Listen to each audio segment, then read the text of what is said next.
Check.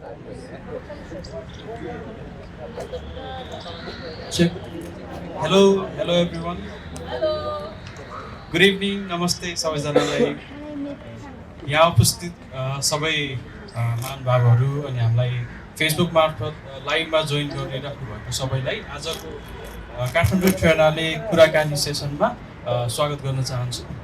अनि हाम्रो यो काठमाडौँ ट्रेनालेको कुराकानी सेसन चाहिँ 2019बाट स्टार्ट भएको थियो।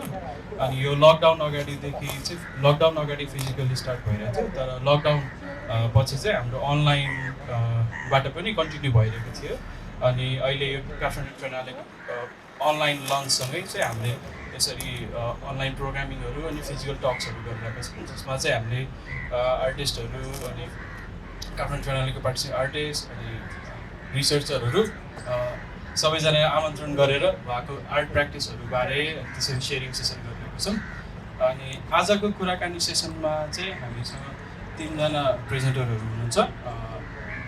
शङ्कर शाह, युधिष्ठिर महार्जन, विद्यामान तामाङ।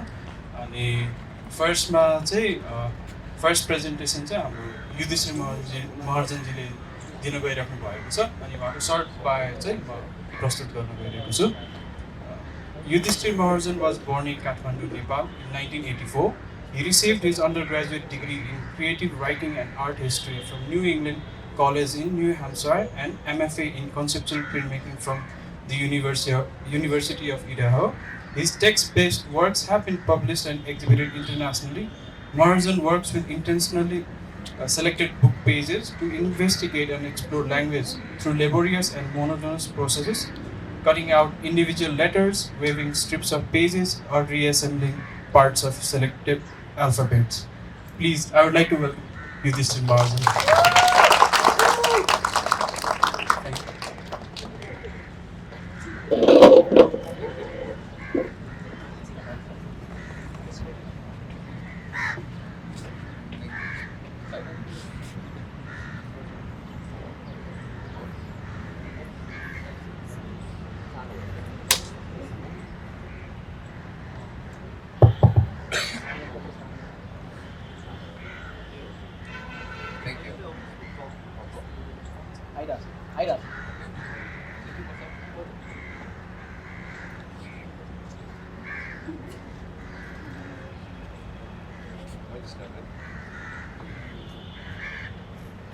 हजुर यो प्रेजेन्टेसनबाट हजुरले त्यो प्रेजेन्टेसन स्लाइड अनुसार नै तपाईँले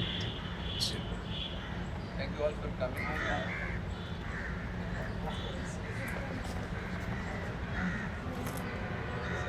Thank you everyone. As I said, I work specifically with language and books.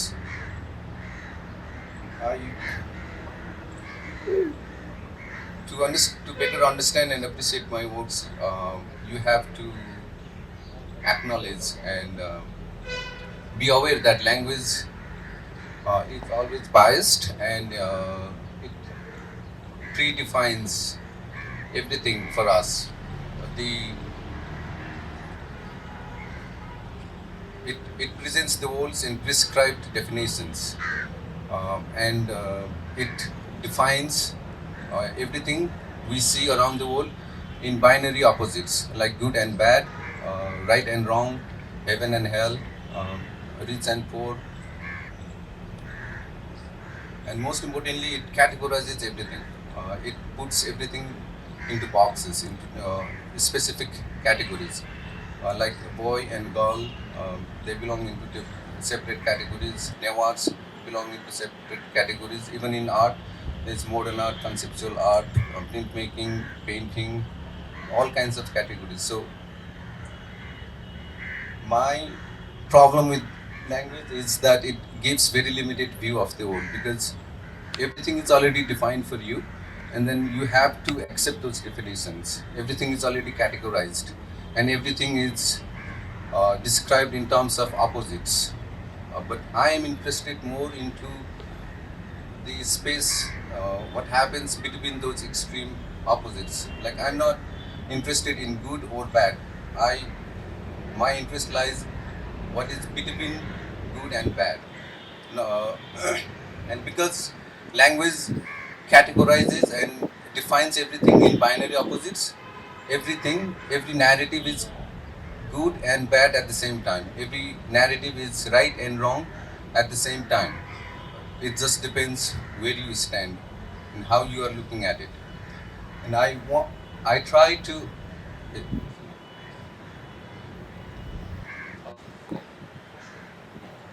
and I try to uh,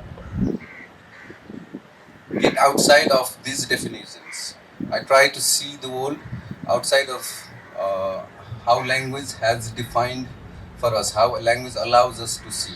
Because it has defined everything for us, we cannot see what is beyond those definitions. We cannot accept a boy to be wearing a girl's dress. We cannot accept a boy to be behaving like a girl. Because it is inscribed in us through those definitions and through repetition of those definitions. So, in order to get outside of that box, we have to first unlearn everything that has been taught to us and then relearn. To do that, we have to invent new ways of writing and reading and speaking. And that's what I tend to do in my works, to not just write and read in conventional, already prescribed, already defined language, but invent new languages by deconstructing the existing languages. I and I am also more interested in what is unsaid in books rather than what is said. What language says is one thing, but behind what is written and what is spoken, there are so many narratives and so many stories that we need to explore to understand what is written. And to do that, uh, we have to deconstruct the language and look behind and beyond what language uh, imposes onto us. And in my works, object comes first, and subject, that is me as an artist or the maker, I come. I do not exist in my works. I try to stay very behind the works.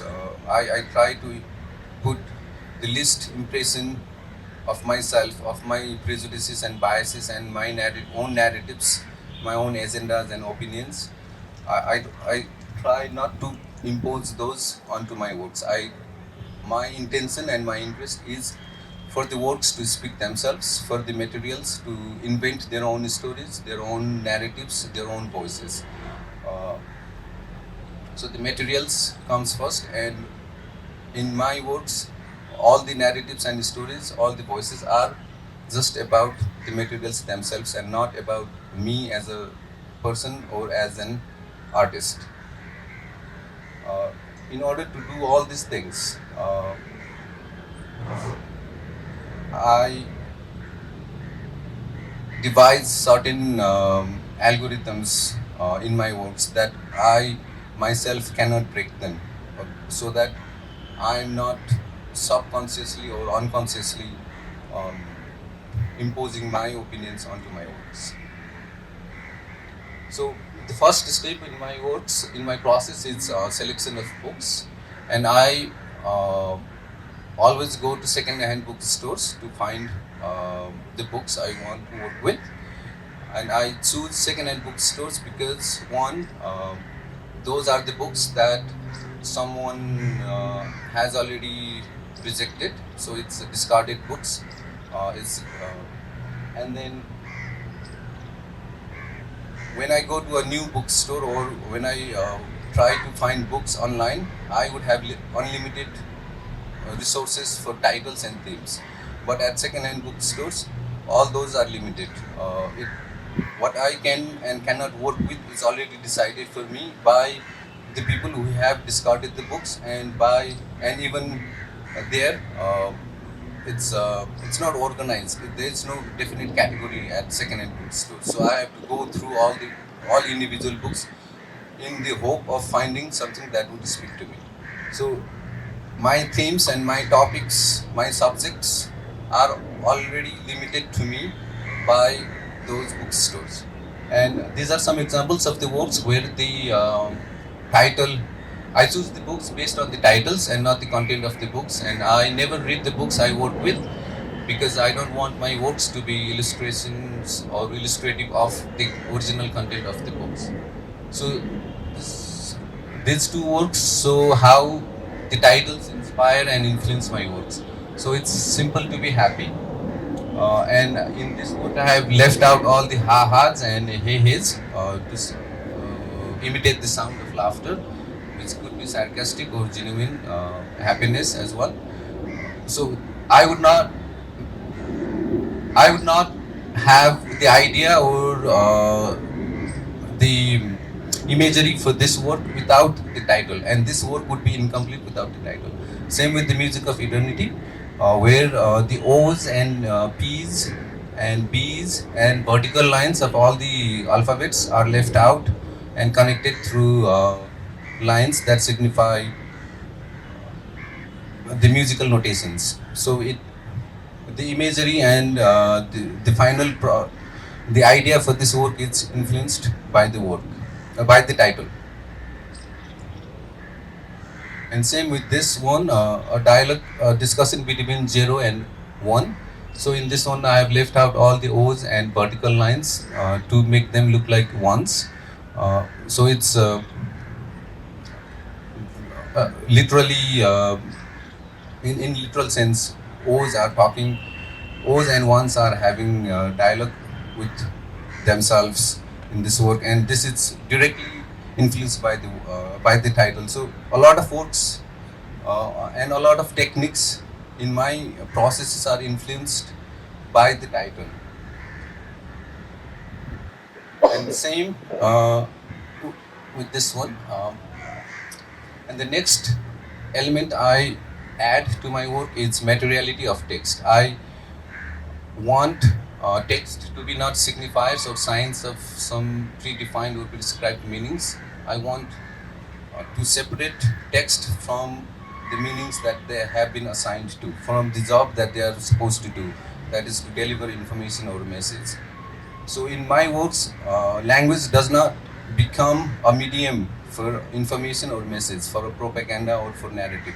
It becomes just itself. It exists on its own merit, and by cutting out individual text and lifting them up from their original context, from their original geography, and migrating them into different location, I treat them as physical objects like bricks or stones that can be tossed and moved, and treat them into physical objects, like they are very tactile, and so they lose all their prescribed meanings, and in turn they acquire a new identity that is not, that has nothing to do with what was already prescribed to them. They make their own identity, and they write their own narratives. And all my processes are very methodical. Like in this one, I have left out all the vertical lines of the text and then connected them so that the new language, the new lexicon, and a new grammar that emerges out of it has nothing to do with pre-written or predefined language, and it has to be learned and read in a new way. You cannot read it the way you read conventional, traditional books, traditional language that was imposed on you. So my motive on these techniques is one, to free language from its enslavement, from its attachment to prescribed meaning, and then to unlearn what has been taught to us, and then relearn new ways of reading, of writing, of expressing, and of telling stories. So new voices can emerge, new ways, new perspectives can emerge in me as an artist, and also in viewers. So also on that image, all the O's are connected through finely cut lines that so all the O's, like in my processes, I have to follow the rules. I have to leave out all the O's. I cannot choose and pick what O's to leave and what O's to connect. I have to work with what is in front of me, and I do not think about the final product. I do not think how it will look, or I do not think about the traditional definitions of beauty or my own prejudiced, subjective, impulsive notions, ideas of beauty. I have to accept the work as it is. Uh, that comes out based on the algorithms I follow. And all my works have are physically laborious and monotonously repetitious. We'll go back to the process and the title. This one also influenced, like the weaving came very late in my processes, and one of the books I wanted to work with was about femininity. So I thought about weaving, to incorporate weaving in those works. And it was also influenced by a Greek myth where one of the female characters um, weaves and then unweaves and then reweaves uh, an object because she was told that she had to marry someone else because her husband was lost in war, so he was assumed dead, and then other male members of the family was trying to force her to get married to someone else, and she tried to buy time and postponed uh, her marriage, and she waited for her husband through the process of weaving. This very simple and monotonous, but and in our society is still taken as lowly craft. She chose that technique, that process to fight her fate, to fight male dominance, and she fought for her love. She changed her destiny through simple craft of weaving, and uh, which is why I wanted to incorporate that technique into my work. And then I had to learn the process of weaving and then relearn it to work with paper because paper is very fragile. And then in this one, there's a lot of worn out parts, and then I tear out a lot of papers, and then I have to stitch them. So instead of trying to produce a meticulous, perfect definition of beauty, I have to accept the work as it is. What happens in during the process, I have to accept it, and then that is why you can see a lot of gluing and stitching in it. That was not intentional, and a lot of warps and bubbles that appears. The three dimensionality of the work that appears, that I did not plan, but it happened during the process, and then I had to leave it as it is. So you can see my labor intensiveness, my engagement with the process, and my physical labor, and meticulous repetition, monotonous repetition. In it's evident in smaller works as well, but in larger works, it's blatantly obvious. And then I choose my processes to be laborious and repetitive because that physical labor and repetitiveness stops me, that prevents me from thinking about the narrative or my subjective biases. And then because I'm always focused on uh, cutting out individual text and then not messing up the work, and then the physical pain I go through during the processes. So I'm not distracted into, I don't have the luxury in developing or constructing narratives and then imposing them onto my works. So that the works constructs their own narrative during the process, and then I am left behind. I don't matter. I am the maker of the works, but I don't make the works in my image or in my narrative. The works construct their own images and their own narratives. And in this one also, the title dictated that it had to be of larger scale. It's called 100 Years of Solitude. So to get to the scale of 100 years, it's a lot larger than any other works of mine. And again, my physical labor is evident on larger works. Um, like this one is the one at Triennale is a very small scale of incorporating rope weaving, rope braiding.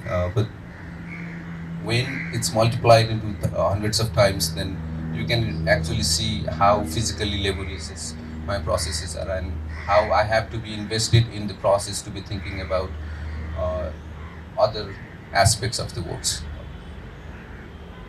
And these two videos shows my actual process of cutting out text and then gluing them.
They couldn't play the video, but it shows how labor intensive and how monotonously repetitive my processes are, where I have to cut out individual text and not try to mess up anything, because I would have to then repeat everything from the beginning.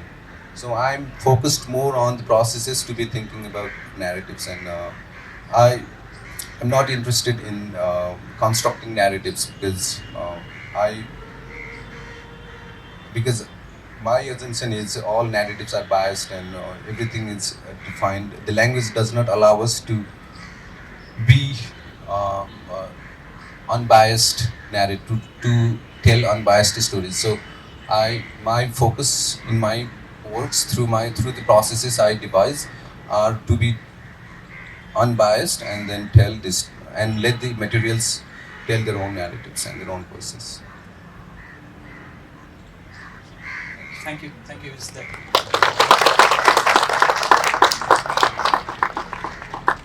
it was really like wonderful to have Youdhisthir sharing his like insight into his work process and ideas, and the one of the things like you said I loved was like how material comes first and artist doesn't matter.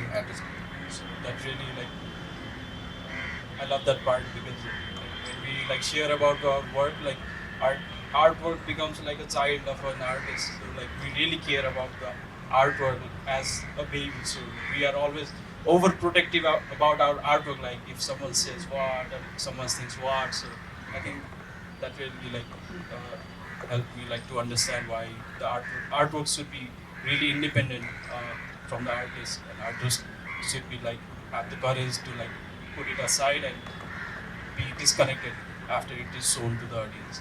Yes.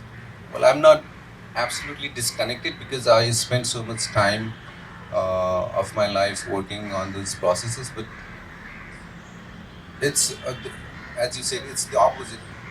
Uh, I don't make the art. Art makes me. My works make me. Like during this process, laborious process, I get that introspective time. The process are meditative as well, so it gives me that introspective time, that silence, to go to places inside myself where I would otherwise not never go.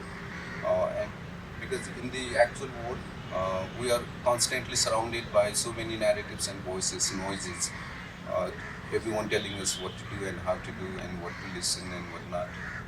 So art time for me is that quiet time where I get to listen to my own voice. So the words are constructing their own voices, but at the same time they are also allowing me to be myself and to develop my own identity and my own voice. Thank you. So now, like, if we'd like to open the floor for questions, any comments, thoughts, opinions from audience. And by the way, his work is being exhibited at Bahadur Baitak in Patan. So if you haven't seen his work, you can like have you can see his work in Bahadur Baitak.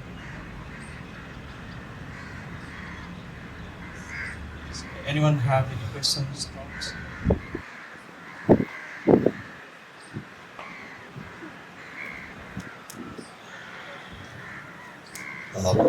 Thank you, Youdhisthir and Jagdish. Uh, I have just this curiosity, like it's also related to the material you use Yeah. because you're using this books, Book paper. presence. Uh, it's have a very like delicate or less life, you know. Yeah. So how you able to preserve it for like long time, and can you share like more about it? Yeah, archival life, the life of the works you make, it's another concern. That's for the artist and also for collectors, especially uh, if some collector pays thousands of dollars to your work and then they want it to last for hundreds of years. So books come in very cheap papers, and then I had to be very. I had to learn how to make them last longer, and because the books are printed on cheap papers, they are very acidic in nature, and then there are certain de-acidification spray I get from a particular store in New York City, which I spray onto those pages before I start working on them. And then I have to store them in archival boxes. I would store them away from the light and heat until I frame them.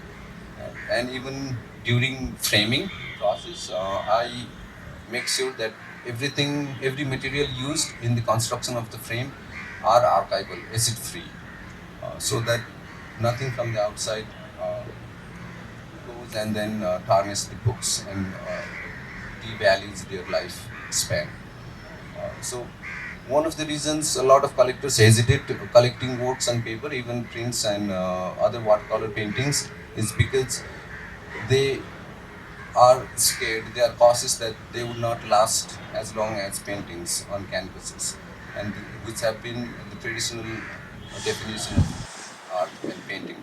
Is they last for a longer period of time, and you have to take less care of them. But with works on paper, you have to take good care of them, and then with those de-acidification spray and proper framing, they last as long as canvas paintings.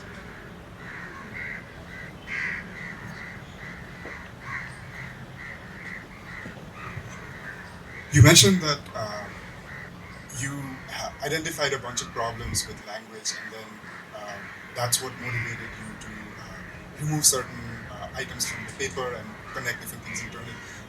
Does that also, is there an emergent language coming from all those modifications that you made? And is that emergent language also sort of like doomed to have the same problems that you had earlier? And like, I guess when does it, go from that to becoming a language? Yeah. Of course, all languages are constructed languages. So I'm also constructing different languages. I'm not constructing, but my processes allow the languages to construct themselves. Um, but my intention is not to develop them as a new language. Rather than, rather, I'm interested in developing new ways of reading and writing and thinking and looking. So you don't have to accept them as language that you would use on a daily basis. but it's more of a visual exercise on looking at the world differently. Uh, and that's how new thoughts and new ways of seeing the world could be developed.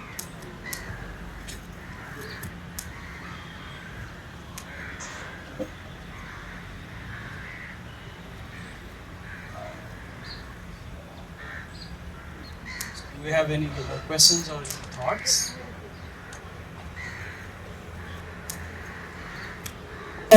How often do you have to sort of tear up a whole page because you've made a mistake? Happens once in a while, of course, and sometimes a couple times I have spilled my coffee and then I had to do everything all over again.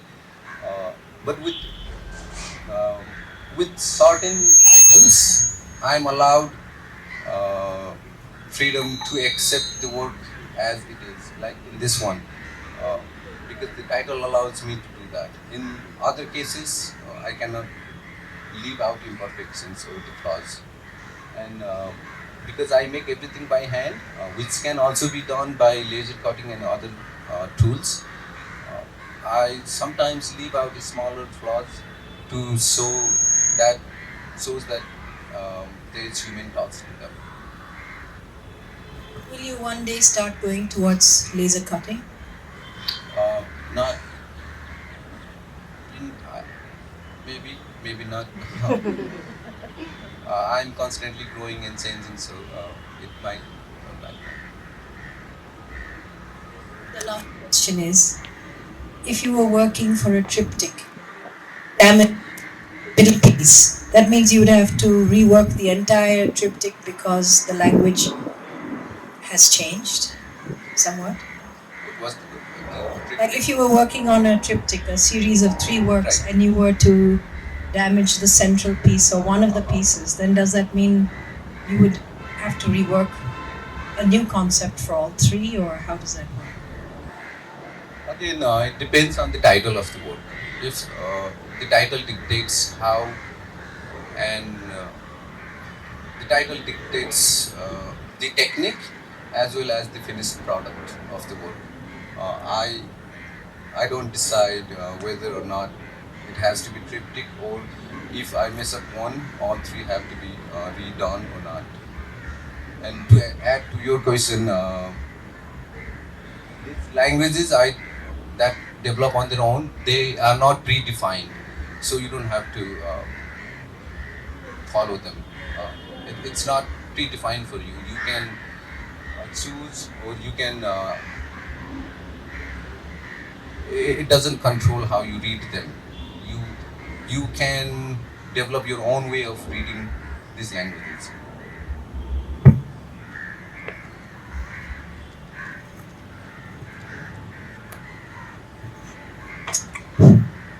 This is more of a comment, not necessarily a question, but just wanted to share. Like, so I met you this Ji just briefly before the talk because I was very curious about the artist behind the artwork, and also in general. Like, it's interesting to hear from artists, and there's so much more to a work of art than just the piece. Um, and now, so I think your point, the idea behind the work, right? The issues with language, narratives, power, etc., is very well illustrated with your work. It's a very concrete representation of that idea. But what I wanted to share was, like, I'm a writer, so I write narratives, and I think language discourses play a very central role. And I think we can all agree that even though there are issues with discourses, narratives, and again, if you think of colonialism and all language issues, language politics, and the role of language in societies, education in Nepal's context, Panchayat era, everything, there are lots of issues. But despite that, there is still value, right, in narratives, Yes. in discourses, Yes. etc. So, no. So, as a writer, I was also thinking about all these things. I mean, myself as a Nepali writing in English too.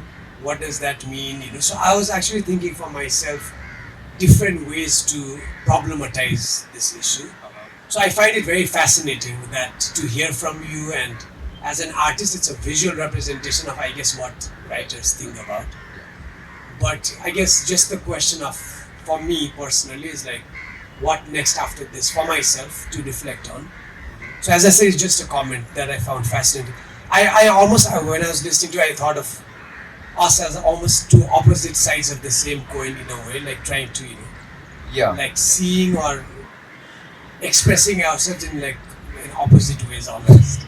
So it's a dialogue, right? Like between two artists and Nepalis, etc. So I hope to explore your work more and look forward to getting to know you more. So Thank you. congratulations. Yeah, thank you. Yeah, I don't find language as a problem, but I think we as viewers and as readers need to be aware of these problems when you read, because it's easy to be entrapped to those narratives and then follow them blindly. So rather than trying to kill language or change language, being aware of these issues and then question, interrogate, analyze whatever you are reading, that's more important.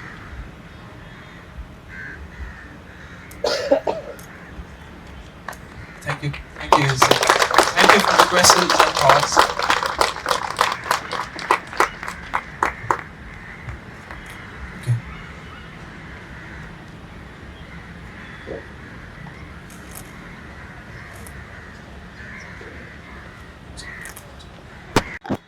Okay. So for another sharing session, I would like to introduce Shankar Shah. I would like to read out a short bio of his. Shankar Shah was born in 1965 in Mahottari, lives and works in Kathmandu now. Shah is a postgraduate in painting, 1988. His works incorporate the forms and contents of early Nepali religious and folk arts, and they depict the image of nature and Hindu mythology, appealing for the preservation of natural and cultural heritage of Nepal. The themes in his works are drawn from the realms of philosophy, mythology, and religion and folklore. Please welcome Shankar Shah.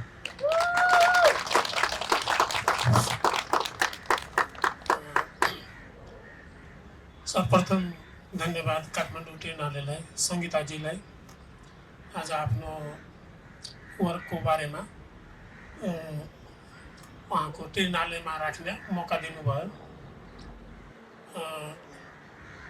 र आजभन्दा 23 वर्ष अगाडि 1999 मा मैले जापानको ट्रिएनालेमा आफ्नो प्रथम प्रस्तुति त्यहाँ गरेको थियो। त्यसपछि नेपालमा मैले कहिलेसम्म आफ्नो प्रस्तुति दिएको थिएन, चाइनामा पनि दियो मैले। र आज नेपालमा मेरो प्रथम प्रस्तुति हो स्टुडेन्टहरूको बिचमा। मैले एकदम संक्षिप्त तयारी गरेको छु। म आज नेपालमा मेरो प्र्याक्टिस लगभग 30 वर्ष 1992 देखि म चाहिँ नेपालमा आफ्नो प्र्याक्टिस गरिरहेको छु। र यो यति वर्षमा चाहिँ धेरै किसिमको मेरो कला यात्रामा उतार चढावहरू भयो। सुरुवातको विषय मेरो नेचरमा थियो, त्यसपछि आर्किटेक्ट, त्यसपछि मण्डलहरूमा पनि भयो, त्यसपछि प्रेयर व्हील, फोक आर्ट, त्यसपछि रेलमा आयो। अब मैले रेल किन बनायो, एकचोटि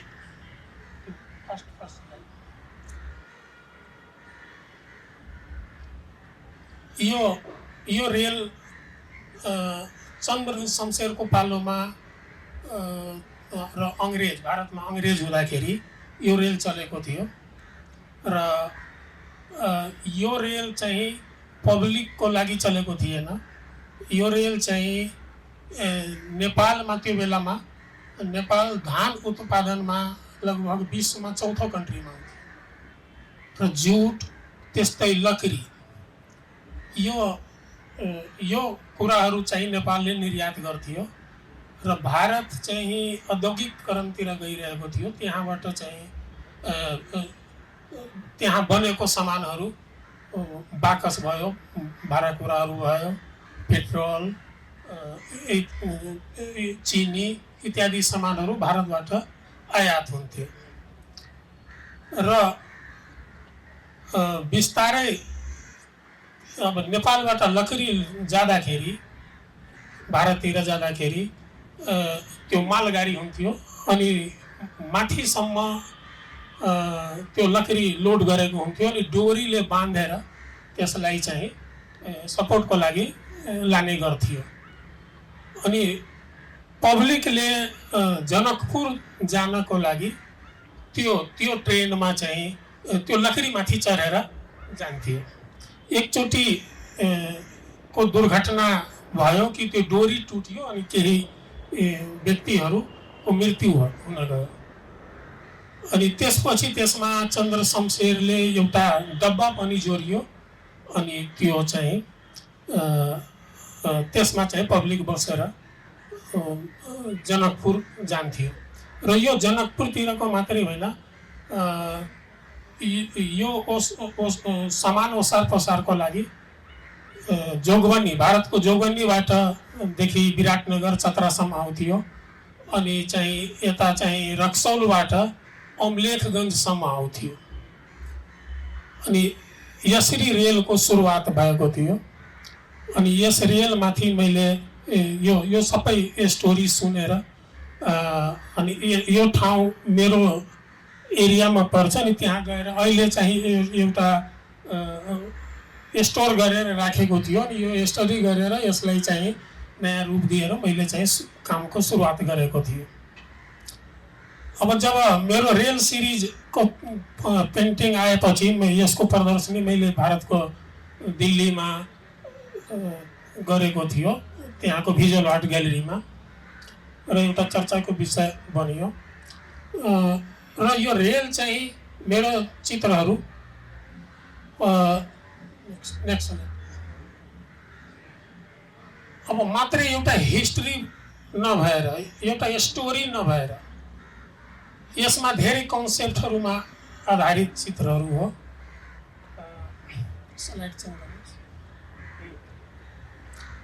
यसमा व्यापारको कुरा छ, कनेक्टिभिटीको कुरा छ, कल्चरल एक्सचेन्जको कुरा छ, रिलेसनको कुरा छ र धार्मिक पर्यटनको कुरा छ।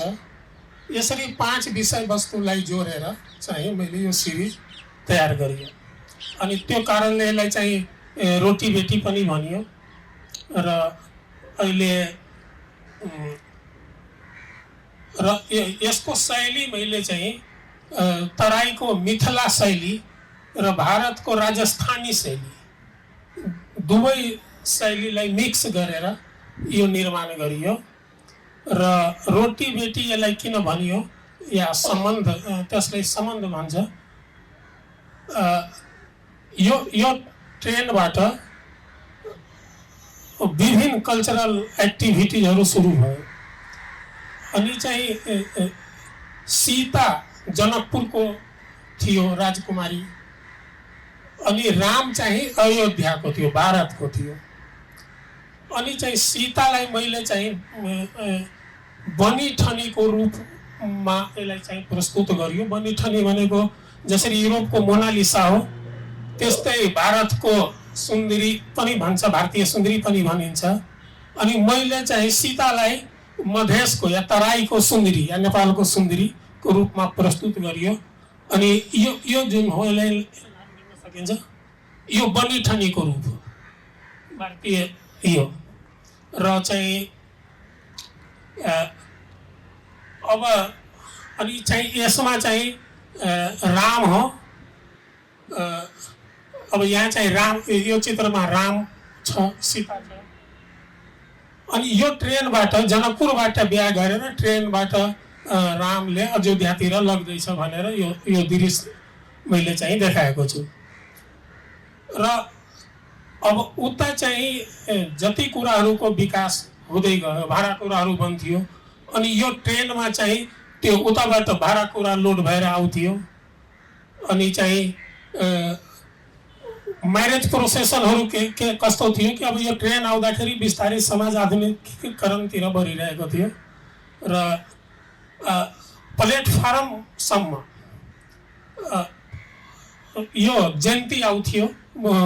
अनि तपाईँको घोडामा चढेर या पाल्कीमा या विभिन्नमा अनि स्टेसनसम्म आउँथ्यो अनि स्टेसनबाट फेरि चाहिँ जन्ती चाहिँ गाडीमा बसेर भारततिर जान्थ्यो अनि त्यो दृश्यहरूको यसमा यो छ देखाइएको छ अनि बेहुलालाई सबै ठाउँमा रामको रूपमा देखाइएको छ किनभने यो प्रोसेसन अहिले पनि त्यहाँ म्यारेज प्रोसेसनहरूमा रामको रूपमा दुलालाई या बेहुलालाई देखाइन्छ अनि बेहुलीलाई चाहिँ सीताको रूपमा देखाइन्छ त्यो र त्यो बेलामा चाहिँ जस्तो फिल्महरू सहरीको जनकपुर एउटा सहरको रूप भइसकेको थियो अनि सिनेमा हलहरू पनि थियो त्यो बेलाको चाहिँ पकिजा यहाँ फिल्मको पोस्टर अलि छ अनि तपाईँको मुगले आजम छ या तपाईँको धेरै फिल्मको पोस्टरहरू पनि देखिन्थ्यो अगाडि अनि यो चाहिँ रेलवे स्टेसन अफ जनकपुर यो चित्र चाहिँ अहिले त्रिनालेमा झुन्डिरहेछ अनि त्यहाँको चाहिँ यो चित्र हो र यो चाहिँ ब्यान्ड बाजा आएपछि त्यो पनि सँगसँगै बसेर माथि त्यो बाजाहरू लोड गरेर ट्रेनमा लोड गरेर अगाडिसम्म बढ्थ्यो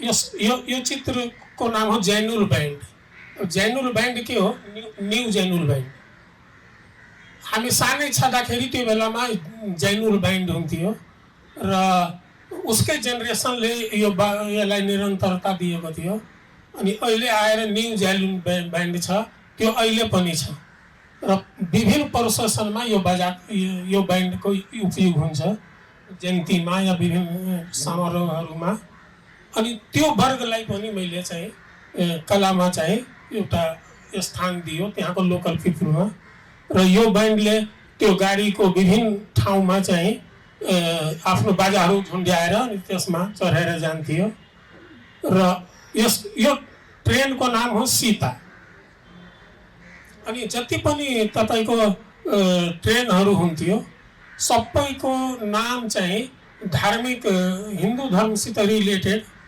भएर चाहिँ त्यो नाम राखिन्थ्यो जसरी सीता रामा कृष्णा गुहेश्री पशुपति यो किसिमले गोरखनाथ पनि थियो यो किसिमले जति देवी देवता छ त्यो सबैको नामबाट यो ट्रेन चलेको थियो अनि तपाईँको पशुपति कृष्णा गुहेश्री यो नेपालको रक्सौलबाट इन्डियाको रक्सौलबाट अमलेखगञ्जसम्म आउँथ्यो अनि अमलेखगञ्जमा मान्छे उत्रेर हिँडेर काठमाडौँ आउँथ्यो त्यो बेलामा राजमार्ग बनिसकेको थिएन 10 दिन लगाएर चाहिँ त्यो आउँथ्यो अनि यस प्रकार चाहिँ पर्यटनको विकासमा त्यो जनसञ्चारको बेलामा यो पोलिसीहरू चाहिँ अपनाएको थियो धर्मसित जोड्दै धार्मिक पर्यटनहरू भित्रेको थियो नेक्स्ट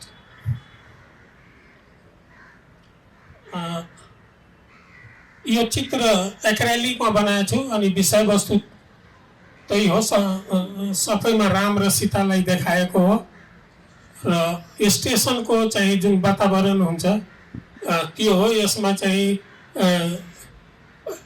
कृष्णा इन्जन छ र चाहिँ जुन बैलुनहरू प्लेटफर्ममा बेचेको हुन्छ त्यो हो र यो एक्रेलिकमा हो यो लगभग 14 फिट लामो यो पेन्टिङ हो योभन्दा पहिलाको चाहिँ 78 इन्च लामो 30 इन्च बाई 78 इन्चको एचिङ चित्रहरू थियो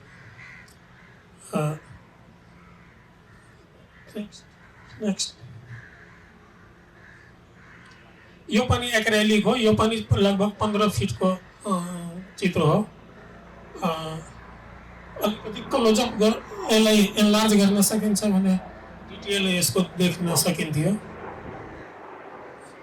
र चाहिँ यस्तै चिजको रेलवे ट्र्याक यसको नाम हो। अगाडि बढाउनुहोस्। नेक्स्ट।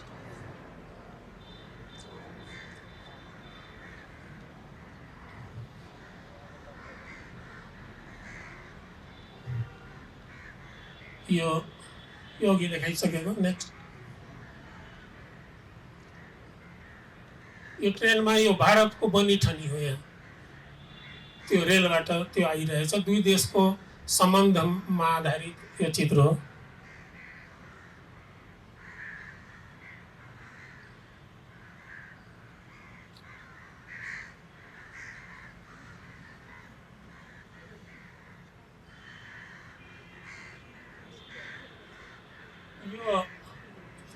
यो मैले इन्स्टलेसन त्यही रेल सिरिजमा एउटा लगभग 18 फिटको इन्स्टलेसन गरिरहेको थियो। अनि यो मेरो दिल्लीको स्टुडियोको त्यो म तयारी अवस्थामा यसलाई तयार गरिरहेछु। अनि यसमा विभिन्न कलरको मेटल कास्टिङ लगायतको सामानहरू यसमा चाहिँ एड गरेको छु। अगाडि यसको डिटेल आउँछ। यो कम्प्लिट इन्स्टलेसन हो हैन। अनि यो त्यहाँको प्रदर्शनीको एउटा दृश्य हो। यो पनि सेम हो।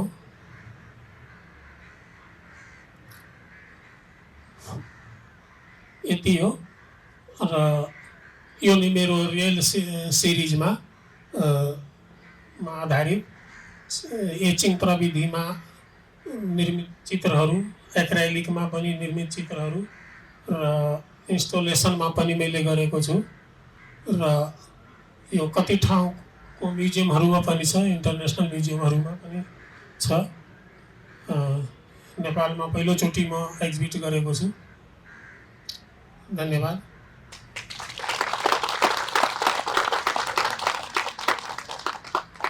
धन्यवाद सबैजी। उहाँको कुराहरू, उहाँको जस्तै कामहरू, यो रेलको कुराहरू, जस्तै पहिलाको रेलहरू अहिले छैन, तर त्यो कुरासँग रिलेटेड कति कुरा चाहिँ अहिले पनि सान्दर्भिक नै लाग्छ। जस्तै रोटी बेटीको कुरामा पनि हाम्रो इन्डियाका राजनीतिक विश्लेषकहरूले पनि नेपालसँग चाहिँ हाम्रो रोटी बेटीको सम्बन्ध छ भनेर त्यो कयौँ पटक भनि नै राखेको हुन्छ। जस्तै उहाँले भन्नुभएको अनुसार अहिले पनि यो हालसालै पनि यो नेपालमा फेरि नयाँ रेल आएसँगै त्यो जनमानसमा हर्ष पनि छ, फेरि चलेन भने त्यो दुःख पनि छ होइन। सायद यो त्यो रेल चल्यो भने नि यस्तै खालको भिजुअल्सहरू, यस्तै खालको दृश्यहरू पनि देखिन सकिन्छ होला। धन्यवाद सर। समय छोटोको भएकोले हाम्रो यो Q&A सेसन, क्वेसन्सको सेसन चाहिँ हाम्रो अर्को प्रेजेन्टरसँग र उहाँको एकैचोटि नै गर्नुपर्ने भयो। सो अर्को प्रेजेन्टरको प्रेजेन्टेसन सकेपछि उहाँ र दुवैजनालाई एकैचोटि क्वेसन एन्सरको लागि बोलाउँछु।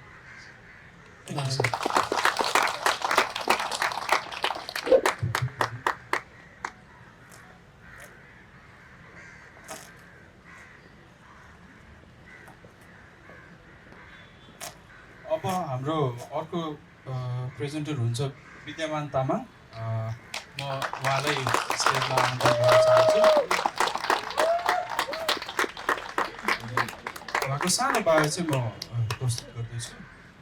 Bidhyaman Tamang, born in 1994 and raised in Ramechhap before moving to Kathmandu, Tamang belongs to a generation of Nepalis who were uprooted from their villages. Painting, printmaking, and installation are his mediums. His works offer glimpses into a familiar yet distant world of arthropods and pastures, of crops and ecosystem, of soil and memories that find little space in an urbanized world full of concrete space. Please welcome Bidhyaman Tamang. Hello, नमस्ते सबैजनालाई। म चाहिँ विद्यमान तामाङ। म चाहिँ खास मेरो पुर्खौली घर चाहिँ बुवाहरूको चाहिँ सिन्धुपाल्चोक, एन्ड देन पुर्खौली सिन्धुपाल्चोक भए पनि बुवाहरू चाहिँ बाजेसँगै माइग्रेट हुनुभयो। मेन म चाहिँ कस्तो काम गरिरहेको छु भने चाहिँ म चाहिँ आफ्नो रुट्स होइन पहिला के गर्थ्यो मेरो बाउ बाजेहरूले, एन्ड देन त्यो ब्याक टु त्यो कुराहरूलाई अनि बच्चा बेलामा भएको अब खेतबारीमा धानबारीमा खेलेको होइन किरा फट्याङ्ग्रादेखि लिएर त्यो नेचरसँग धेरै रमाउने होइन अनि एक्लै बस्ने यस्तो खालको नेचर थियो पहिला। अहिले चाहिँ बिस्तारै बिस्तारै सबैसँग घुल्ने अनि सोसलाइज हुँदै आएका छौँ। यो कामको बारेमा भन्नुपर्दा चाहिँ मैले चाहिँ मेरो लागि चाहिँ खास आर्ट भनेको चाहिँ एउटा कस्तो लाग्छ भने आइडियाहरू भनेको चाहिँ एउटा सिड जस्तो लाग्छ कि। अनि सिडहरू पनि अब कुनै सिड अब हामीले रोप्यो भने कुनै सिड चाहिँ मजाले उम्रिन्छ, कुनै फेरि उम्रिँदैन होइन। अनि आइडिया भनेको पनि त्यस्तै, कुनै आइडिया एकदम राम्रो हुन्छ, कुनै हुँदैन होइन, त्यस्तै लाग्छ कि।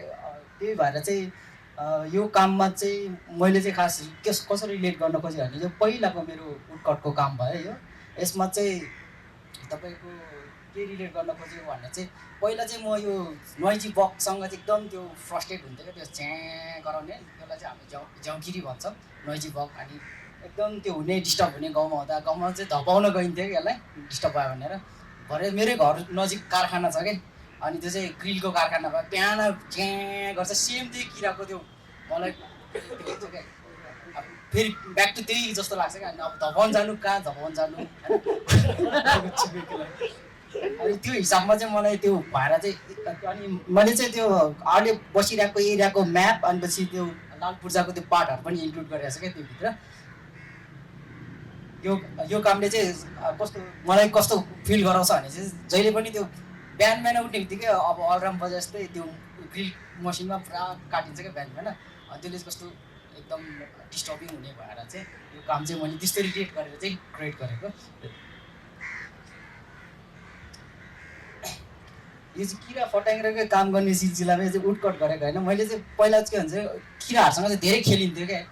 किराहरूसँग खेल्ने भएर चाहिँ मैले चाहिँ यसलाई चाहिँ हाम्रो डाइस छ नि राखेको छ, त्यसमा चाहिँ डाइस छ होइन। अनि हामीले त्यो खेल्ने जस्तै पहिला चाहिँ कसरी खेलिन्थ्यो भने चाहिँ अब ड्रागन फ्लाईहरूको पुच्छर बाँधिदिने होइन, अलिक फट्याङ्गो काम गरिन्थ्यो नि पहिला बच्चाहरूलाई। एन्ड देन त्यो बोटलमा बिटल्सहरू थुनेर फाइट खेलाउने, अनि त्यो चाहिँ एकदम रमाइलो पार्ट क्या, बच्चाहरूलाई धेरै खेलिन्थ्यो नि त्यसरी। अनि त्यही रिलेट गरेर चाहिँ मैले काम गरेको खास यसमा चाहिँ। अनि यो चाहिँ बुख्याचा होइन। पहिला पहिला अब खेतमा जाँदा त्यो धानबारीहरूमा अथवा बारीमा जाँदा चाहिँ पहिला अन्न रोपेपछि चाहिँ अनि त्यो बुख्याचा काट्थ्यो क्या त्यो। अनि हामी चाहिँ सानो सानो बेलामा धेरै खेल्नलाई अनि बेलुकानिर चाहिँ एकदम त्यो अलिक डर लाग्ने हुन्थ्यो क्या हामीलाई, किनभने चाहिँ मान्छे जस्तो लाग्ने क्या, ठुल्ठुलो मान्छे के गरेर बसिरहेको त्यस्तो फिल हुन्थ्यो।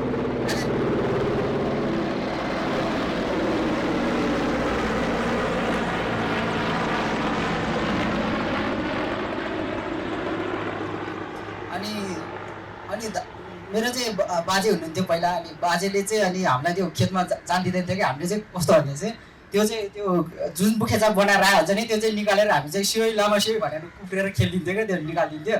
अनि देन हामीलाई चाहिँ अनि लखान हुन्थ्यो क्या जहिले। अनि कस्तो भयो भने चाहिँ पछि चाहिँ अनि त्यो पहिला नउम्रिँदाखेरि त चराहरू पनि डराउने क्या, चरादेखि लिएर अब सबै कुराहरू डराउने। पछि उम्रेर त्यो बिउ त्यो लाग्छ नि भर्खर उम्रिन्छ नि त्यो सिड्सहरू उम्रेपछि चाहिँ अनि चराहरू पनि नडराउने क्या, त्यही माथि बस्ने। पछि त्यो हार्भेस्ट गर्ने बेलामा त गुडहरू हुने होइन, मुसाकोदेखि लिएर चराको सबैको गुड हुँदै क्या त्यसमा। अनि त्यसरी चाहिँ रिलेट गरेको यो कुरालाई चाहिँ।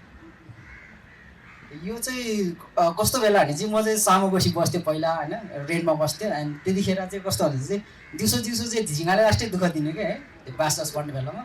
अनि बेलुका चाहिँ फेरि मस्किटो आएर दुःख दिने। अनि यो चाहिँ त्यतिखेरको टाइमलाई चाहिँ मैले रिप्रेजेन्ट गरेको खास। यसमा चाहिँ 3, 9, 6, 12 छ होइन। त्यसलाई चाहिँ एउटा सिडीमा ट्राई पोइन्ट गरेर चाहिँ मैले चाहिँ अनि त्यसरी चाहिँ त्यो बेलाको हुन्छ नि आफूले भोगेको कुरा, त्यो समय, त्यो कुरालाई चाहिँ आर्काइभ गर्न खोजेको।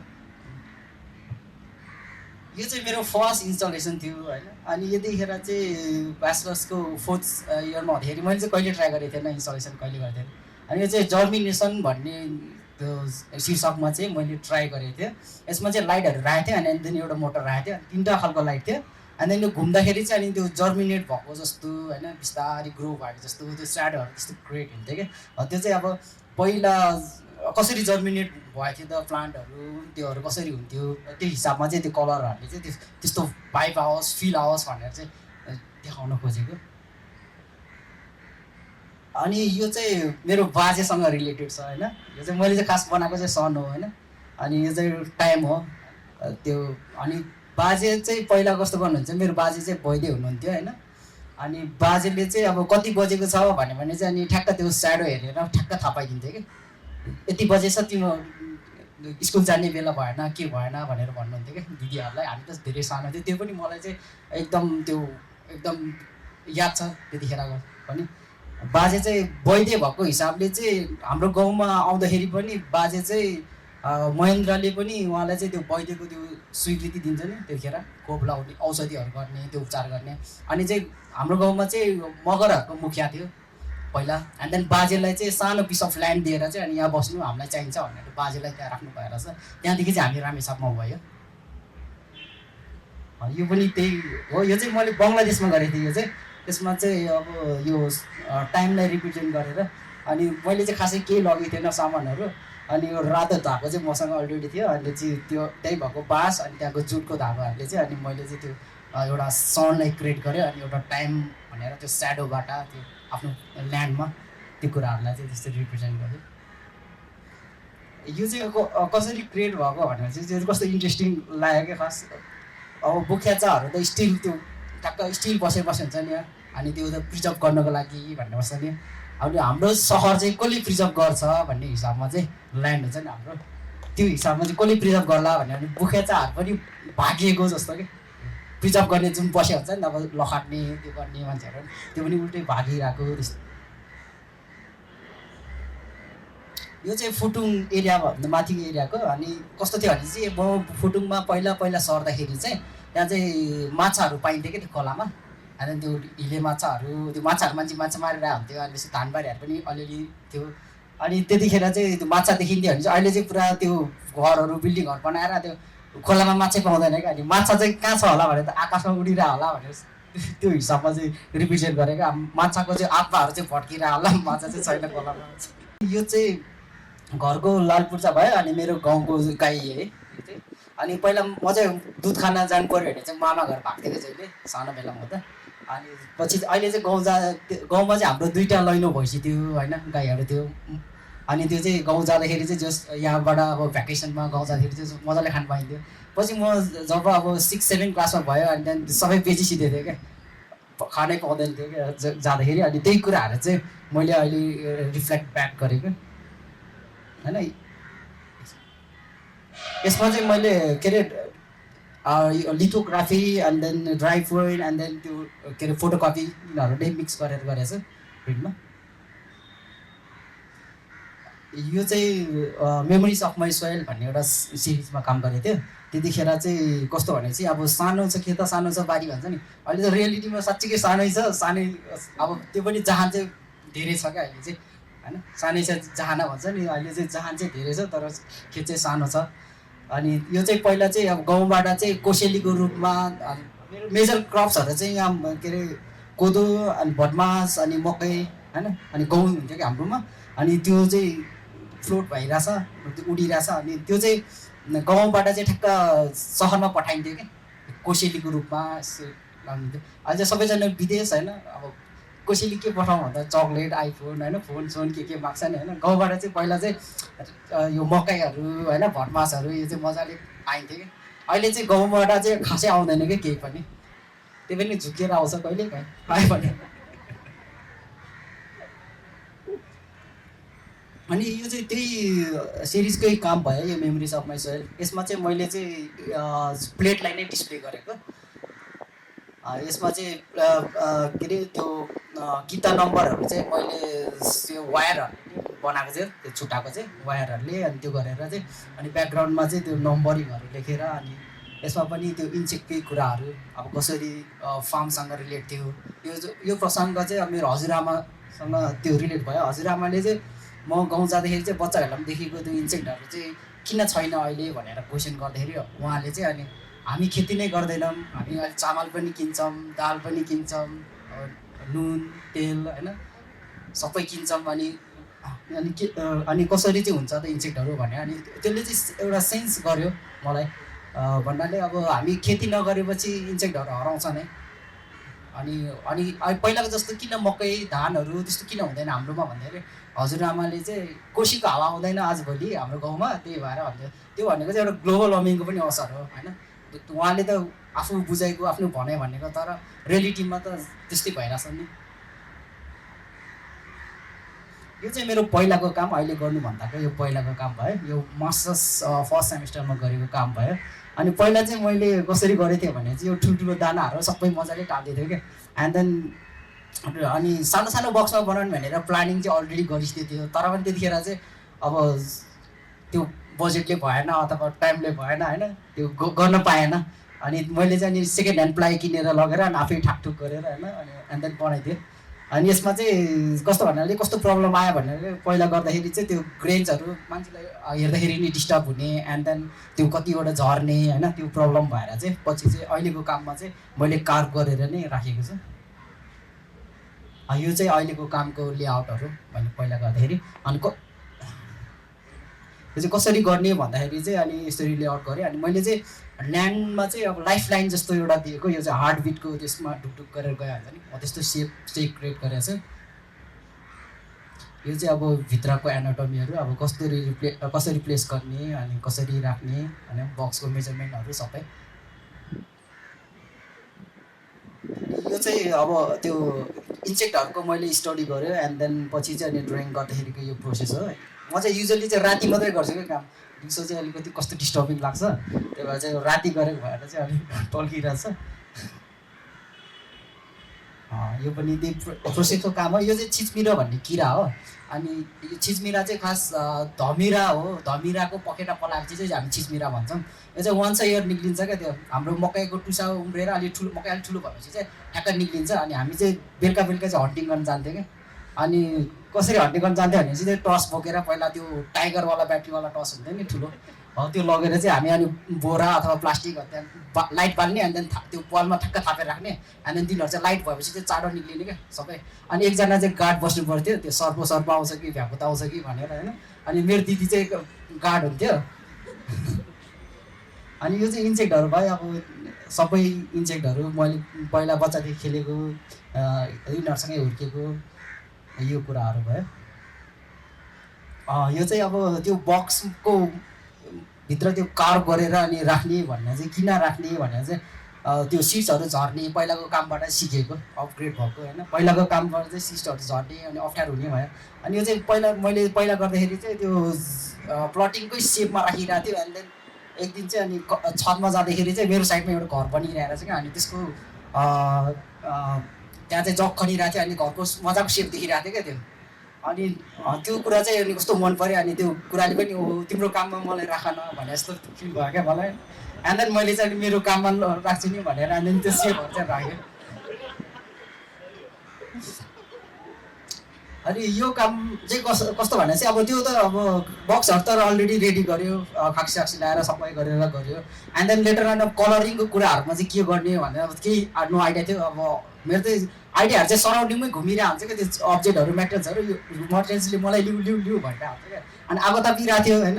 आगो तापिराख्दाखेरि चाहिँ अनि त्यो आगो तापेर सबै निभिसकेपछि चाहिँ अनि चारकोल बाँकी भयो क्या तल रिमेनिङ। अनि चारकोलले पनि मलाई पनि लिउ काममा लिउ भनेर जस्तो फिल भएर चाहिँ मैले त्यो चारकोललाई पनि युज गरेर, एन्ड देन फर्स्टमा चाहिँ प्रब्लम भयो, त्यो चारकोल बसेन राम्रोसँग। लाउन त लायो यो बक्समा, बसेन। त्यो चाहिँ ग्लुसँग मिक्स गरेर लगाएको थिएँ, त्यो भएर राम्रोसँग बसेन। पछि चाहिँ मैले अनि यो फर्निचरको एकजना भाइ थियो, उहाँसँग कन्सल्ट गर्दाखेरि चाहिँ के भन्छ चोप्रा लाएर गऱ्यो भने चाहिँ ठ्याक्क बस्छ भन्नुभयो। एन्ड देन मैले चाहिँ चोप्रालाई चाहिँ स्ट्रिटमा मजाले भिजाएर रातभरि, एन्ड देन बिहान चाहिँ अनि मिक्स गरेर अनि लगाइदियो। अनि एन्ड देन यसले चाहिँ काम गर्यो। थोरै चोप्रा लाउँदा चाहिँ फेरि अलिअलि हातमा लाग्ने रहेछ, अनि अलिक धेरै मिसाएर पोर्सन मिसाएर त्यस 3-4 चोटि चाहिँ फेल भयो त्यो। एन्ड देन यो चाहिँ माटोहरू, यो चाहिँ माटो चाहिँ कसरी कलेक्ट गऱ्यो भन्दा चाहिँ बुवाहरूको जन्मथलो सिन्धुपाल्चोक, अनि बुवाहरूसँग त्यो गएको थियो घुम्नलाई। अनि त्यो घुम्न जाँदाखेरि चाहिँ बुवाहरूले चाहिँ अनि आफ्नो जन्मथलोको माटो लिनुपर्छ भनेर उहाँहरूले चाहिँ अनि लिएर घर ल्याएर आउनुभयो क्या। अनि मैले पनि अनि त्यो कुराले चाहिँ एकदम स्ट्राइक गरेको हिसाबले चाहिँ मैले पनि गाउँबाट चाहिँ अनि माटो चाहिँ अनि कलेक्ट गरेर ल्याएर आएँ क्या। रातो माटो भयो, पहेँलो माटो, एन्ड देन त्यो बारीकै माटो भयो होइन, अनि कमेरोहरू पनि। यिनीहरू सबै माटोलाई चाहिँ मिक्स गरेर कस्तो खालको कलर आउँछ अनि कस्तो खालको अब एटमोस्फियर अथवा एम्बियन्स कस्तो आउँछ भन्ने हिसाबमा चाहिँ ट्राई गर्न बनाएर चाहिँ एन्ड देन मैले चाहिँ अनि त्यो यो बोर्डमा चाहिँ सबै ब्ल्याक त्यो चाहिँ एउटा ल्यान्डको रिप्रेजेन्टेटिभ गर्नको लागि चाहिँ ल्यान्डको कुरा एसेन्सहरू आओस् एटमोस्फियरहरू त्यो आओस् भनेर चाहिँ अनि पोथेँ यसमा। अनि वायरिङको गर्दाखेरि पनि कस्तो प्रब्लम आयो भने चाहिँ नेगेटिभलाई प्लसमा जोडिदियो प्लसलाई माइनसमा जोडेर क्या अनि कहिलेकाहीँ चाहिँ त्यो सर्ट भयो नि एन्ड देन त्यो चाहिँ त्यसमा पनि एकदम टाउको दुखाएको विषय भयो त्यो रातभरि गऱ्यो जोडे प्याटर्न मिलेकै छैन कि एउटा अर्कै भएछ अनि फेरि पछि मिलाएँ समाउ। अनि यो चाहिँ त्यो फुटुङ एरियाकै म्यापको चाहिँ मैले त्यो म्यापको त्यो किता नम्बरहरू चाहिँ मगाएँ एन्ड देन त्यो चाहिँ अनि यसमा चाहिँ अनि यसको माथि चाहिँ मजाले पेन्ट गर्थ्यो गोल्डन कलरले। अनि यसको चाहिँ होल बनाउनुको मेन रिजन चाहिँ मेन भनेको चाहिँ इन्सेक्टहरू चाहिँ हामीले इजिली भेट्दैनौँ। अहिले गार्डनतिर गयो भने नि होइन अथवा फार्मल्यान्डतिर गयो भने नि त्यस्तो इजिली भेट्दैन, अलिक स्ट्रगल गरेर खोजेर हेर्नुपर्छ। द्याट्स वाइ त्यो होल चाहिँ त्यो भएर राखेको होइन। एक होल राख्नुको एउटा रिजन चाहिँ अर्को चाहिँ के हो भनेपछि चाहिँ भित्रबाट चाहिँ इन्सेक्टले हामीलाई चियाइरहेको हुन्छ क्या भित्र सानो पलबाट एन्ड देन हामीले चाहिँ बाहिरबाट इन्सेक्टलाई चियाइरहेको हुन्छ। इन्सेक्ट चाहिँ हामीदेखि डराइरहेछौँ अनि इन्सेक्टहरू रियर भएको हराएको देखेर चाहिँ हामी पनि डराउनु पर्ने अवस्था छ किनकि लाइफ लाइन भनेको सबैको लागि एउटै हो होइन जमिनमा त्यो हिसाबमा चाहिँ। अनि यो चाहिँ अब त्यो कामको अब डिटेलहरू हो। एन्ड देन यो सेपहरूमा चाहिँ यो घरको सेपहरूमा चाहिँ ठ्याक्क घरको जुन सेप छ नि त्यो हाम्रो जग खन्दाखेरि हो त्यो सेपहरूमा चाहिँ मैले डिफ्रेन्ट ग्रेनहरू हालेको छु। त्यो पनि गाउँबाट ल्याएको कोदो भयो होइन। अनि पहिला चाहिँ मोटो ग्रेनहरू हाल्दा चाहिँ त्यो झर्ने के प्रब्लम आएर चाहिँ मैले चाहिँ सानो ग्रेनहरू छानेँ क्या अलिकति निन्जा टेक्निक लगायो होइन। यसमा चाहिँ अब पहिलाको उहाँ यहाँ आर्टिस्टै हुनुहुन्थ्यो नि मिथिला उहाँ दिदी उहाँले चाहिँ आफ्नै तराईतिरकै नाम भनिराख्नु भएको थियो इन्सेक्टहरूको एन्ड देन ग्रेन्सहरूको नि आफ्नै नाम हुँदो रहेछ अनि हाम्रो भाषा पनि हुन्थ्यो क्या आफ्नै नामहरू। अनि मैले चाहिँ अनि मनसुन टाइममा त्यो इन्सेक्टहरूको त्यो हन्टिङ गर्न सर्च गर्न जाँदाखेरि चाहिँ पहिला चाहिँ हन्टिङ गर्थ्यो अहिले चाहिँ सर्च गर्न जाँदा चाहिँ गङ्गीमाई भन्ने एउटा इन्सेक्ट हुन्थ्यो क्या। अनि त्यो गङ्गीमाई भनेको के हो अब होइन मैले पहिला बच्चा बेलामा सुनेको थियो एन्ड देन अझै त मेन्टिस रहेछ क्या मेन्टिसलाई चाहिँ गङ्गीमाई भन्दो रहेछ। म चाहिँ अर्कै हुन्छ होला सोचिरहेको थिएँ तर एक्सपेक्टेसन अनुसार थिएन। अनि यो चाहिँ कस्तो भनेपछि चाहिँ अब अहिले चाहिँ अब यो ट्रेनालेको बेलामा अनि अब भिजिटर्सहरूले कस्तो त्यो भन्यो अब सानो भाइ बहिनी अथवा आउनेहरूले कस्तो रेस्पोन्स दियो भन्ने हिसाबमा चाहिँ पहिलाको मान्छेहरूले चाहिँ इजिली रिलेट गर्न सक्नुभयो होइन इन्सेक्टसँग खेलेको यस्तोहरू। तर एकजना अङ्कल हुनुहुन्थ्यो उहाँले चाहिँ अझै मभन्दा नि बढी फटा हुनुहुँदो रहेछ क्या उहाँले त झन् कति इन्सेक्ट माऱ्यो अनि कति खायो भनेर सुनाइराख्नु भएको थियो। एन्ड देन हामी चाहिँ पहिला त्यो जुगा त्यो उल्टो पार्थ्यो क्या सुल्टो जुगालाई उल्टो पार्ने एन्ड देन त्यसको एनाटोमी हेर्ने एन्ड देन रिटर्न ब्याक गर्थ्यो अनि फेरि टुक हिँड्थ्यो क्या। अनि त्यो अङ्कलले पनि गर्नु भएर छ क्या म मात्रै फटा भनेर अङ्कल पनि फटा हुनुहुँदो रहेछ। अनि त्यो पार्टहरू सुन्दाखेरि अनि इन्टरेक्ट गर्दा चाहिँ एकदम रमाइलो लाग्यो।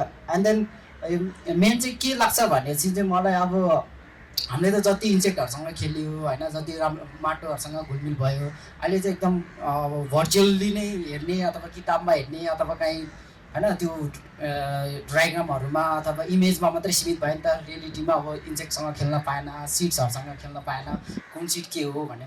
तर हाम्रो बडी भनेको त अब अलवेज अब त्यो सिड्सहरूले नै बनेको हुन्छ हामीले खाने हुन्छ नि सिरियल्सहरू अब धान चामल होइन जति पनि खान्छौँ हामीले कन्ज्युम गर्छौँ यिनीहरूले नै बनेको हुन्छ नि बडी अब यतिकै त त्यो होइन।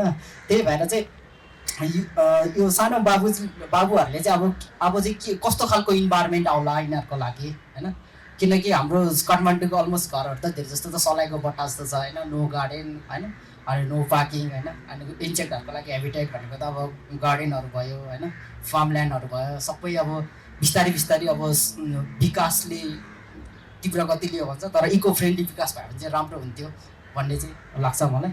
धन्यवाद।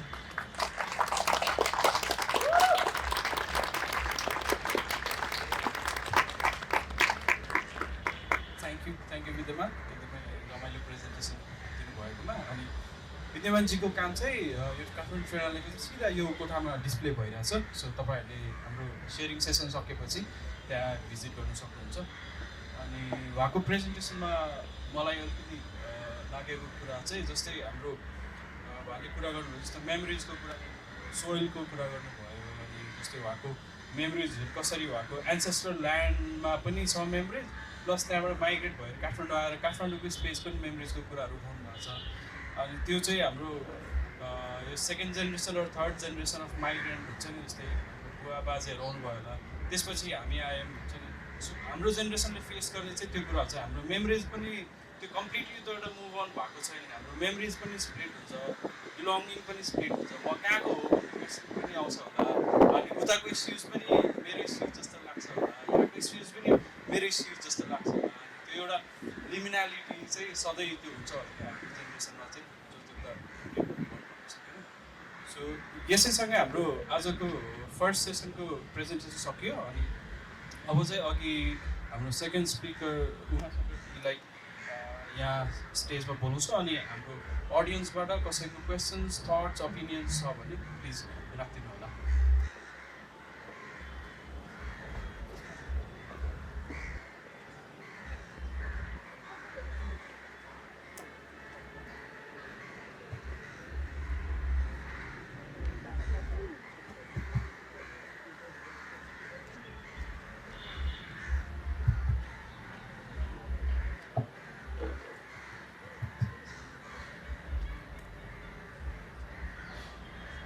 Questions? Any thoughts?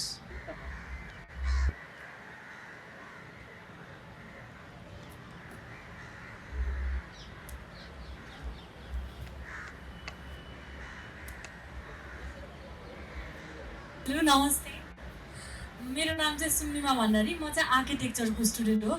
सो अहिले भर्खर दिनुभएको प्रेजेन्टेसनले चाहिँ मलाई एकदमै धेरै क्वेसन्सहरू राइज गर्यो म भित्र। अनि त्यो एउटा बुख्याचाहरू उडेर गइरहेको थियो माथि।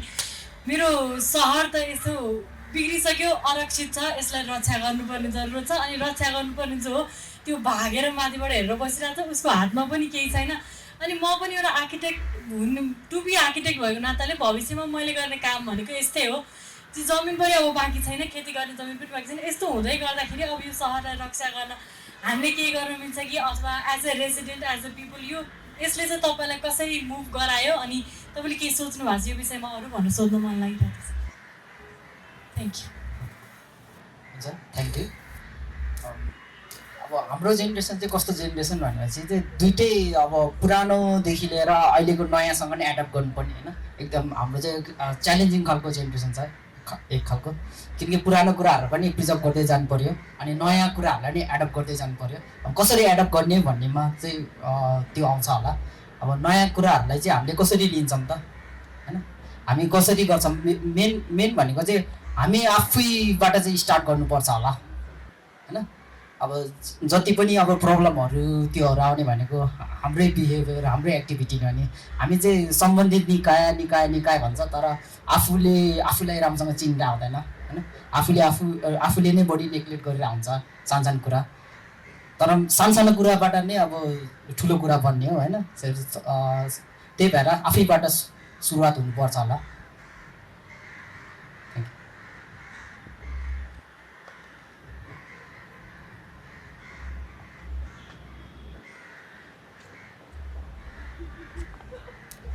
हेलो नमस्ते सबैलाई, म रुबी महार्जन। अनि मेरो क्वेसन चाहिँ उमा शङ्कर सरको लागि छ। त्यो सरको जुन इचिङहरू हामीले बहादुर शाहको टकमा हेरिरहेको छौँ, त्यो चाहिँ मलाई एकदम त्यो इन्सपिरेसन जस्तो लाग्छ। इभन त्यो भेन्यूमा नै सबैभन्दा फेभरेट आर्ट वर्क हो भनेर सबैलाई भनेर हुन्छु। अनि मेन मलाई त्यो स्पेसली इचिङसँग एट्याचमेन्ट छ, तर त्यो आर्टवर्क हेरिसकेपछि त्यसको साइज हेरेर त्यो झनै एकदम ओहो यो त कसरी गर्नुभयो होला जस्तो लागिरहेछ। अनि सरलाई चाहिँ त्यत्रो ठुलो स्केलमा तपाईँले कसरी प्लानिङ गर्नुभयो, अनि त्यो स्टेजसम्म पुग्न पनि तपाईँले त्यो अब त्यत्रो साइजको प्लेट पनि त हामीले पाउँदैनौँ जस्तो लाग्यो। अनि त्यो कसरी म्यानेज गर्नुभयो भनेर चाहिँ सोध्नु। धन्यवाद।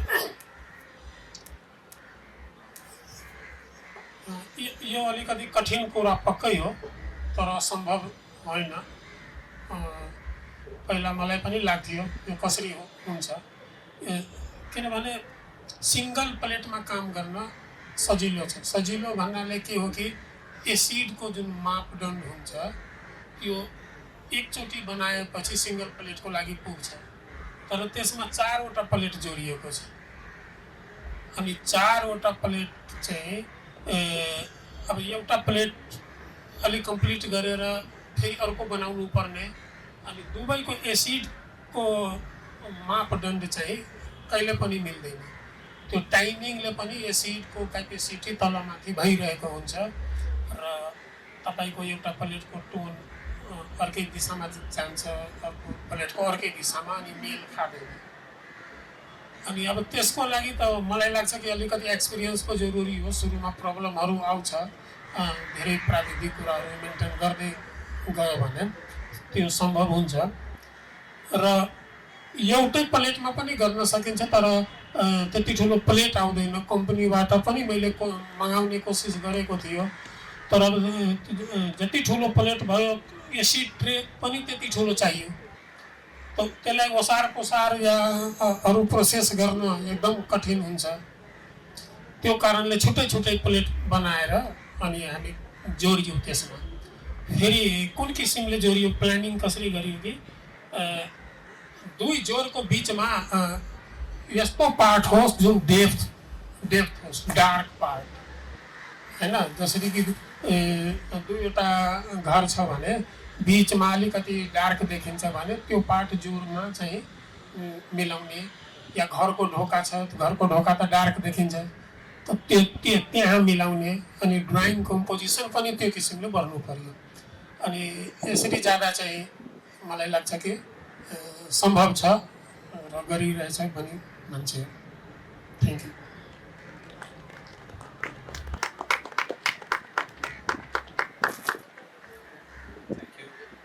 अरू केही क्वेसन्सहरू, थट्सहरू छ होला अडियन्सबाट?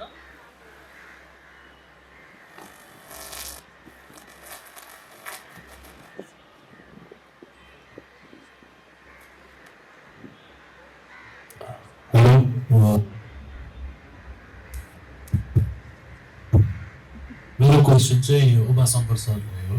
जस्तै तराईबाटै हुर्केको, हामीले चाहिँ पहिला बच्चामा सुन्थ्यो कि स्टोरी, यो तराईतिरबाट ट्रेनहरू आएर सबै रुखहरू काटेर लिएर जान्थ्यो इन्डिया भनेर चाहिँ मैले धेरै सुन्ने थिएँ। मेरो हजुरआमाहरूले भन्थ्यो कि मेरो गाउँतिर आएर अनि पुरै अहिले त्यो ट्रेनको त्यो लिकहरू पनि छ, त्यो हेर्न जा उता जङ्गलतिर, त्यसरी भन्थ्यो। अनि मेरो चाहिँ जे होस् मेमोरीमा अब ल हाम्रो गाउँमा पनि ट्रेन आउँदो रहेछ पहिला है भनेर क्या एक्साइटेड हुन्थ्यो कि म। अनि जे होस् अब तपाईँको वर्क हेऱ्यो अघि ट्रेनको, जस्तै त्यहाँ बहादुर शाह बैठकमा एक्जिक्युट भइरहेछ, अनि यो कुराले चाहिँ जे होस् मलाई एकदम नोस्टाल्जिक फिल हुन्छ कहिलेकाहीँ होइन यो सम्झिँदाखेरि। तर डिस्पाइट अफ त्यो ट्रेन आउनुको कुरा, त्यो बेला चाहिँ नि धेरै रिसोर्सेसहरू लगेको रहेछ हाम्रो नेपाल साइडबाट, जस्तै यो चुरेको साइडबाट, जस्तै रुखहरू भयो होइन, अनि ढुङ्गा बालुवाहरू भयो, अनि प्लस अनि चन्द्र शमशेरको पालामै धेरै यस्तो कुराहरू भएको रहेछ। यसलाई चाहिँ अब सरको पर्सपेक्टिभबाट केही छ भन्नलाई, जस्तै इन्डियाले धेरै हाम्रो रिसोर्सेसहरू एक्सप्लोइट गरेको थियो कि भन्ने कन्टेक्स्टमा?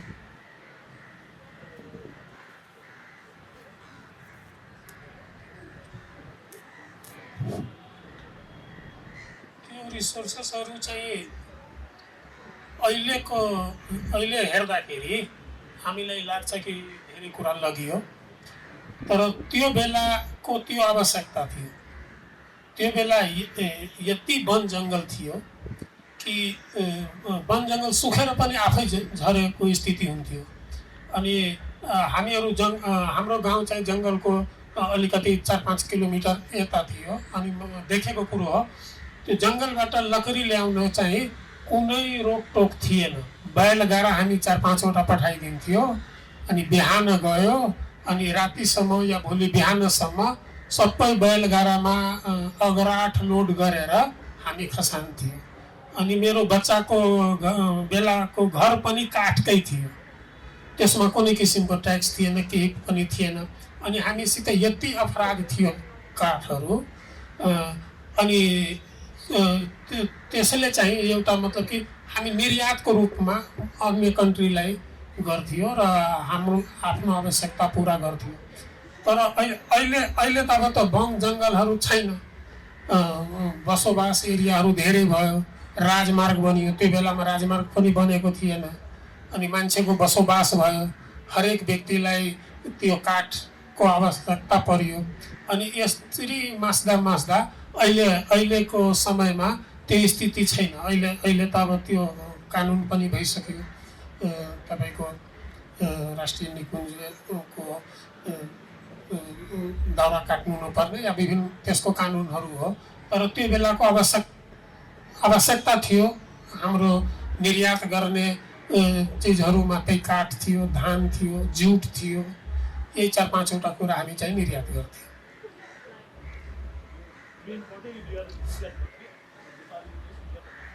हो, त्यो बेलामा त्यो रोड राजमार्गहरू बनेको थिएन। त्यो त महेन्द्र कालमा चाहिँ तपाईँको हाइवे बनेको हो। अनि पहिला चाहिँ इन्डियाबाट अङ्ग्रेजले तराईको विभिन्न जङ्गल एरियाहरूमा, चिउरेमा या अन्य एरियामा एउटा रेलवे ट्र्याक बिछाएको थियो, जसमा मालगाडी मात्रै चल्थ्यो, पब्लिक ट्रेन पनि थिएन। अनि यस्ता कुराहरू चाहिँ हामी त्यो बेलामा निर्यात गर्थ्यो नेपालले। अनि उताबाट चाहिँ तपाईँको मट्टी तेल पनि रेलगाडीमा ड्राममा लोड भएर आउँथ्यो। अहिले जस्तो पेट्रोलको गाडी जुन आउँछ त्यसरी थिएन। मट्टी तेल, पेट्रोल यताउता सबै चाहिँ रेलगाडीमा ड्राममा लोड भएर आउँथ्यो। त्यसरी मतलब कि एउटा कनेक्टिभिटी बढेको थियो अनि व्यापार तपाईँको बढेको थियो। हो, नेपालको सोर्सेस नै त्यति थियो, काठ थियो, धान थियो, जुट थियो, मोटामोटी त्यस्तै थियो।